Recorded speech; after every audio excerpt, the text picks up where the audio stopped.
భారత్ ప్రపంచంలోనే అత్యధిక జనాభా కలిగిన దేశం. గతేడాదే చైనాను దాటేసిన ఈ ఘనతను సాధించింది. ఈ లెక్కను చూస్తే రానున్న రోజుల్లో మరింత ఎక్కువ జనాభా పెరిగే అవకాశం ఉంది. కానీ ఇది నిజం కాదంటున్నారు నిపుణులు. జీవనశైలిలో వస్తున్న మార్పుల వల్ల రాబోయే రోజుల్లో జనాభా తీవ్రంగా తగ్గిపోయే అవకాశం ఉంటుందనే అంచనాలు కడుతున్నారు.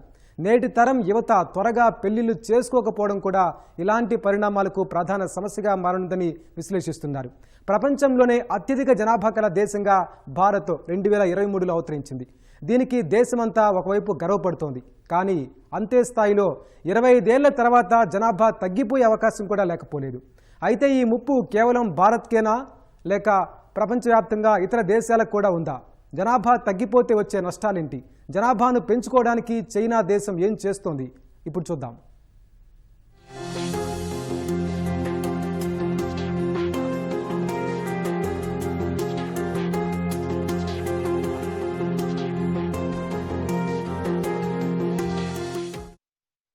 జనాభా ఏ దేశానికైనా ప్రధానమైన బలం. అలాంటి జనాభాను సమర్థంగా వినియోగించుకుంటే అది రెట్టింపు ప్రయోజనాల్ని అందిస్తుంది. 1950 నుంచి ఏటికేడు విపరీతంగా జనాభా పెరుగుతూ వస్తోంది. ఈ కారణంగా ప్రజలకు మౌలిక సదుపాయాల కల్పనలో కొరత ఏర్పడుతోంది. అంతేగాక ఆహారం, విద్య, వైద్యం, ఉద్యోగం ఇలా అన్ని రకాల కీలక అంశాల్లో తీవ్ర ఇబ్బందులు ఏర్పడుతున్నాయి. కానీ ఇది నాణేనికి ఒకవైపు మాత్రమే. ఇప్పుడు అపరిమితంగా పెరుగుతుందని మనం బాధపడుతున్న ఈ జనాభానే రానున్న రోజుల్లో తగ్గిపోయే అవకాశం ఉంది. అనేక జాతీయ, అంతర్జాతీయ సంస్థలు వెల్లడిస్తున్న నివేదికలే దీనికి తార్కాణాలు. అయితే ఒకప్పుడు విపరీతంగా జనాభా పెరుగుతుందని, దానిని నియంత్రించాలని జనాభా దినోత్సవం జరుపుకునేవారు. కానీ భవిష్యత్తులో జనాభా తగ్గిపోతే అంచనాలు తారుమారవుతాయని నిపుణులు మదనపడుతున్నారు.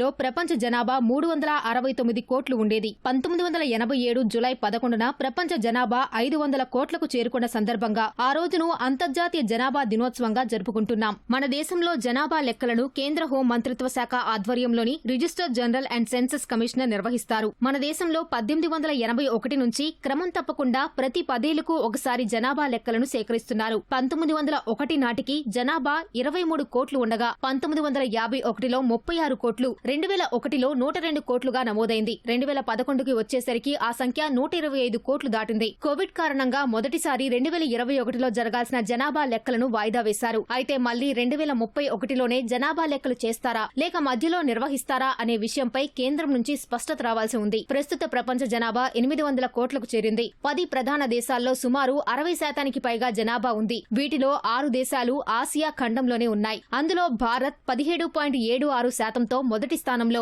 చైనా 17.72తో రెండో స్థానంలో ఉన్నాయి. వీటి తర్వాత USA, Indonesia, Brazil, Pakistan, Nigeria, Bangladesh, Russia, Mexico దేశాలు అత్యధికంగా జనాభా కలిగి ఉన్నాయి. 2025 నాటికి ప్రపంచ జనాభా 1000 కోట్లకు చేరుతుందని జనాభా నిపుణులు అంచనా వేస్తున్నారు.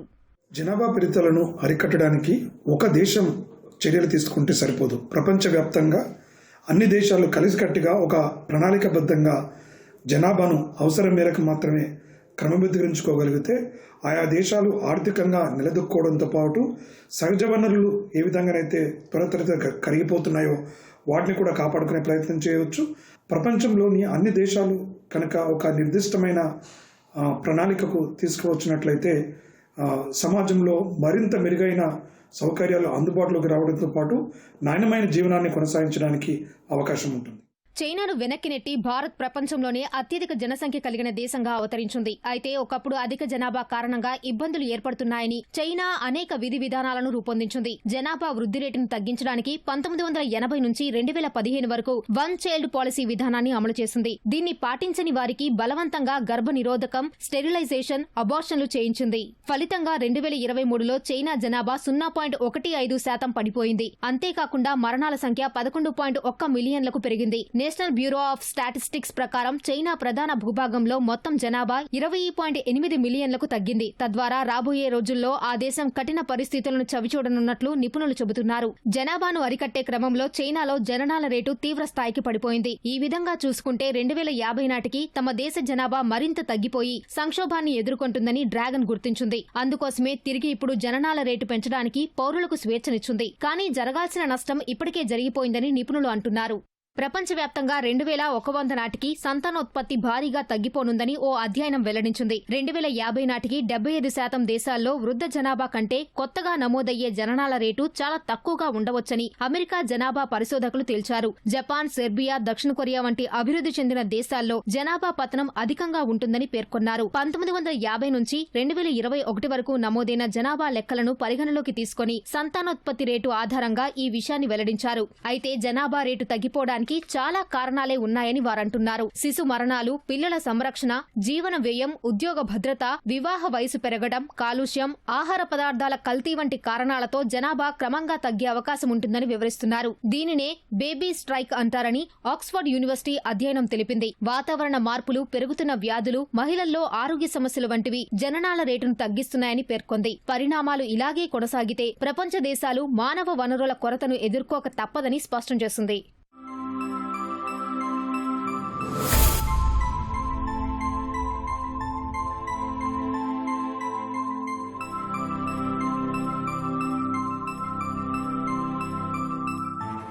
జనాభా పెరుగుదల అన్ని రకాల సమస్యలకు మూలమని ప్రపంచ దేశాల భావన. కానీ జనాభా తగ్గుదల కూడా దేశాల ఆర్థికాభివృద్ధికి సవాలు విసురుతుందని ఇప్పుడిప్పుడే గుర్తిస్తున్నారు. ఈ సమస్య అభివృద్ధి చెందిన దేశాల్లోనే ఎక్కువగా ఉంటుందని విశ్లేషకులు చెబుతున్నారు. ఆర్థికంగా, టెక్నాలజీ పరంగా బలంగా ఉన్న జపాన్ ప్రస్తుతం ఈ సమస్యను ఎదుర్కొంటోంది. రాబోయే రోజుల్లో ఈ సమస్య అభివృద్ధి చెందుతున్న దేశాల్లో కూడా మరింతగా విస్తరించనుంది. ముఖ్యంగా యూరోప్లోని చాలా దేశాల్లో ఈ సమస్య ఇప్పుడిప్పుడే ప్రారంభమవుతోంది. ఈ దేశాల్లో గతంలో ఎన్నడూ లేనంతగా జననాల రేటు తగ్గిందని నివేదికలు చెబుతున్నాయి. మిగతా దేశాలకు చెందిన నిపుణులకు వీసాలు అందిస్తూ మా దేశంలోకి వచ్చి స్థిరపడండని ఆహ్వానించడమే ఈ తగ్గుదలకు ఓ ఉదాహరణ. ఇదే కాదు, తయారీ, నిర్మాణ రంగాల్లో తీవ్రమైన శ్రామిక కొరతను కూడా ఈ దేశాలు ఎదుర్కొంటున్నాయి. ఇలాంటి దేశాలకు భారత్ ఇప్పుడొక అవకాశంగా కనిపిస్తోంది. అందుకే భారత్ నుంచి వెళ్లే ప్రజలకు కొన్ని దేశాలు వీసా ప్రక్రియను సులభతరం చేశాయి.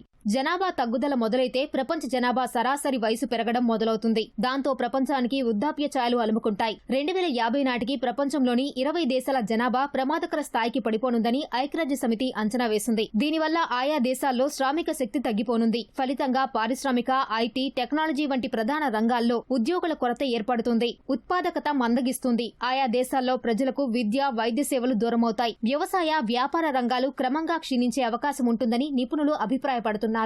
భారతదేశ జనాభాలో యువతే అత్యధిక శాతంగా ఉండటం మన దేశ పురోగతికి సానుకూల అంశం. అయితే రాబోయే రోజుల్లో దక్షిణాది రాష్ట్రాల్లో యువజనుల జనాభా భారీగా తగ్గనుందని మానవ అభివృద్ధి సంస్థ భారత్ ఉపాధి నివేదిక 2024 పేర్కొంది. విద్యావంతులు, చదువుకున్న యువతతో మెరుగైన ఆర్థికాభివృద్ధి సాధిస్తున్న ఈ రాష్ట్రాల్లో భవిష్యత్తులో డిమాండ్కు తగినంత యువ కార్మిక బలం అందుబాటులో ఉండకపోవచ్చని హెచ్చరించింది. ఇప్పటికే తమిళనాడు, కేరళ, ఆంధ్రప్రదేశ్, కర్ణాటక రాష్ట్రాల్లో యువ జనాభాలో స్వల్పంగా తగ్గుదల నమోదైంది. అంతేకాకుండా మున్ముందు వృద్ధుల జనాభా మరింత పెరగనుంది. ఉత్తరాది రాష్ట్రాల్లో ప్రస్తుతానికి యువ జనాభా ఎక్కువగా ఉన్నప్పటికీ రానున్న దశాబ్దాల్లో అక్కడ కూడా జనాభా రేటు తగ్గనుందని నివేదికలు చెబుతున్నాయి. మన దేశంలో ఉన్నటువంటి అత్యధిక జనాభాలో యువతరమే 60% ఉంది.